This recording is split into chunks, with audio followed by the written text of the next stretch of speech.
Age of Men is over. The time of the Orc has come. All right, hello YouTube. Welcome back to the Eric Reviews channel, and I wanted to talk about Rings of Power. And I think the thing that I want to talk about the most is where is season 2 going to go, and does it even have a chance to be even somewhat good after the first season? And I was someone that was very critical about Rings of Power. I have another channel where I reviewed the first season. I thought it was terrible. I've made multiple videos on this channel talking about how bad it was. And I will be reviewing it on this channel when it does come out. So I think it's coming out this year. I don't know if that's been made official yet, but that's kind of what the rumors have speculated at. I will be covering it on this channel, and maybe not for the reasons that you think. I will be covering it mainly to point out inconsistencies in the lore, whether that is going to come up, which it will, or whether that's just bad writing. Because I think a lot of what season 1 was it wasn't just that it didn't really make any sense in terms of Tolkien's lore and his story, but in a lot of ways it didn't actually make sense as a narrative itself. That's the part that I think I had the biggest issue with. Was, yeah, this show, I almost felt like you knew right away it wasn't trying to be a Tolkien lore show, right? It was its own thing, using the Lord of the Rings, and Tolkien works as a background filler thing to basically put a skin over this world to draw people in, because people would watch the show for characters like Galadriel and Elrond. So my biggest complaint that I had with the first season is that it, as a story, didn't make any sense. The characters were unlikable. There was just a lot of issues that the story had. And so my question is, leading into season 2, where we know a lot of these characters are going to be going, is it salvageable, right? Like, can Rings of Power turn into maybe a mediocre show? Because as of right now, season 1 was just awful, right? There was nothing that I found redeeming in season 1 that made it okay. People that say this show was just fine, I don't see what you found was fine in this. Like, I don't see what parts of it you enjoyed. To be able to say that you think a show is fine or okay, there had to be some parts that you thought were good, or parts that you were just like, you had no feeling towards. They weren't bad, they weren't good. And I think season 1, vast majority of things that were on screen were bad, outside of visuals. So in season 2, what has got to happen? And we look at, where our characters are, what everything is going on. How do we turn that ship around? And I think what I've looked at, where all the storylines have ended, I don't think there is a way to turn the show away around. I've kind of realized that at this point, because what you really need to do if you wanted to make this show work is you completely just reboot the entire thing. It just fundamentally does not work now. So let's just think about the character of Sauron, right? Sauron is our main villain. In a lot of ways, he is the main character. Like, yes, there's other characters that are important as well. Elendil, Galadriel really shouldn't be that important given the grand scheme of things, but she was basically the main character of season 1. Elrond should be very important. Celebrimbor should be very important. There's a lot of characters that are very important to the story, but Sauron is the big one. And so let's look at Sauron. Sauron has come back to Mordor, and it was done very poorly. He had this whole plot where he was basically trying to seduce Galadriel. It was really weird. Didn't make any sense, didn't work. He also basically was trying to make the Rings of Power, more or less, and then he didn't actually make all the rings like he does in the book, the Silmarillion, or just the lore in general. He doesn't actually make the rings, right? He only made 3. Like, this is the big part of that I think they missed on in the show, is Eregion is not only the place of making these Rings of Power that are eventually going to go to the Nazgul and the dwarves, and then eventually forming to the One Ring, and then also the 3 Rings of Power for the elves. That's a little bit different. They craft them themselves. That's not really, Sauron doesn't have anything influence on those. So the other part of that is, though, like, think about how advanced they were as a society. They had a lot of minor rings. Think about what Gandalf thinks the One Ring was when Bilbo had it. Gandalf believed that Bilbo had found like one of these just minor trifles or rings from the old times of Eregion because they were so advanced. And so now that you've taken away that aspect of it, there's a lot of things that don't make sense. Is Sauron just going to make the rings himself?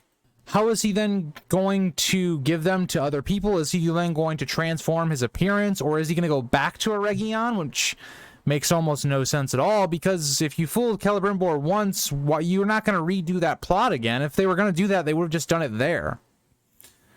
But at the same time, this needs to happen. You can't have this story work without the Nazgul or even having the dwarves get their rings of power, because that makes them become more greedy and getting more gold, and that actually leads to the dragons and actually the decline of the dwarven race.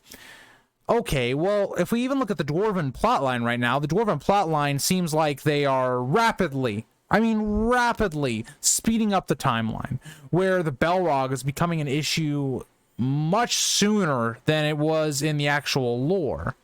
So again, I want you guys to remember, this is supposed to be in the Second Age, and think about all the things that are happening that are very different. The Balrog looks like he's about to awaken, and they hinted at it in the end of the last season. So is that going to happen in season 2? That doesn't happen until the Third Age. Gandalf has arrived, and I know it's not been name dropped that this is Gandalf, but I don't care. They're using the character of the stranger as Gandalf, saying his exact voice lines, playing the character like he's with the halflings, the Harfoots, whatever. This is Gandalf, and he's arriving in the Second Age, which also doesn't make any sense. Apparently, the plot there is going to be they're going to go off to the east and probably meet the Blue Wizards. And again, the Blue Wizards, it was fine, because there is some like textual evidence to support that the Blue Wizards did come in the Second Age.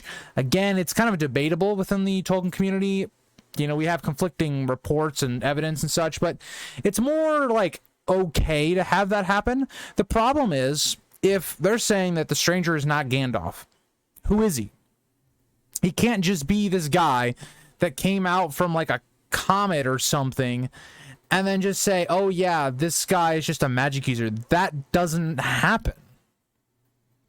Like, that just doesn't happen. There's 5 wizards, right? You have Sauron, you have other beings that are basically angels or devils or demon characters, but this just doesn't happen. This doesn't work. You can't just pop things out of your ass with no explanation, right? And that's the biggest problem with this whole storyline. And not even to put into the fact that the Gandalf stuff doesn't matter. It's that the Harfoots are just unlikable. Like, they have multiple times in the first season where we just see that these are just awful people. It's not what the hobbits were of Lord of the Rings. The hobbits of Lord of the Rings were their own isolated packet of people, right? Where they were almost immune to the outside world of what was really going on. They were a jolly folk. They were people that cared a lot about the materialistic part of the world, like having nice things. Like, that's why they kind of start selling all of Bilbo's stuff.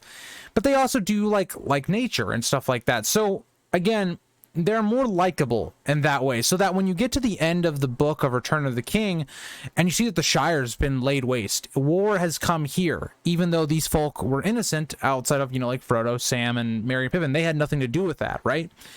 It's supposed to basically add that element of, wow, that's a really deep writing. Like, that's really deep writing of saying that war always gets brought home. And the Harfoots, it's like, these are people that are willing to leave behind their own kind just because someone, like, they had an accident. Like, what does that tell you about this group of people? They are not people you should like. So, again, I've already eliminated, like, 2 of the main plots of the season. Sauron's plot doesn't make any sense. And I've also heard rumors that it's Sauron and Adar are going to have this alliance thing or something like that. It's like, Sauron is Sauron. There's no alliance. Like, Sauron, his will would break this whatever character that Adar is. Like, that just is not interesting. It doesn't make any logical sense given what we know of the character of Sauron. Like, Sauron was someone that his will was overtaking Saruman, one of the most powerful beings of, like, the Third Age. So, again, I just don't find anything interesting about these 2 plot lines that they could even do, and that's the problem. It's like season 2 set up nothing interesting for any of these plot lines. The Gondor plot line, or not the Gondor plot line, but the future Gondor plot line, the Numenor plot line, there's just not much there. It's like, yes, I think it's interesting to see the way maybe Numenor could fall, because you have to think, this is a whole nother part of it. Like, how does Numenor fall now? Like, is Sauron, like, how are they going to do that? Like, you had the perfect opportunity with Sauron being in Numenor already in season 1 to really like start to push that agenda, and it just didn't happen. So we're gonna have him go back. Like, that's the problem that this show faces, is that Sauron's already been to multiple different locations in which he should have had a bigger impact, but he didn't. So now you have to backtrack, and that's the problem. That's why it makes it not interesting. But again, there could be some things that I think is interesting there. I think Numenor, if they can fix their interpretation of it in season 1 and a lot of the bullshit that was in that season, there could be some interesting things. I think I have the most hope for that plot line, because the issue with like the Elrond and dwarf plot lines, like, yes, I like some of the chemistry between actors, but the overall plot line is so muddied that I don't really know where they're going with this. And it's even going to be even less because it seems like Eregion should be falling soon. So I don't know. Let me know what you guys think, because I think Rings of Power is in this spot where I am someone that personally felt like it insulted Tolkien fans in the last season. And even trying to give a clear mind of reviewing a season 2 and just telling you guys what it gets wrong and probably how it's going to be very bad, I don't see a way it could be good. Like, I don't see a situation in which they actually do start to bring it back a little bit. Like, listen to the fan audience, or listen to the audience about why season 1 didn't work.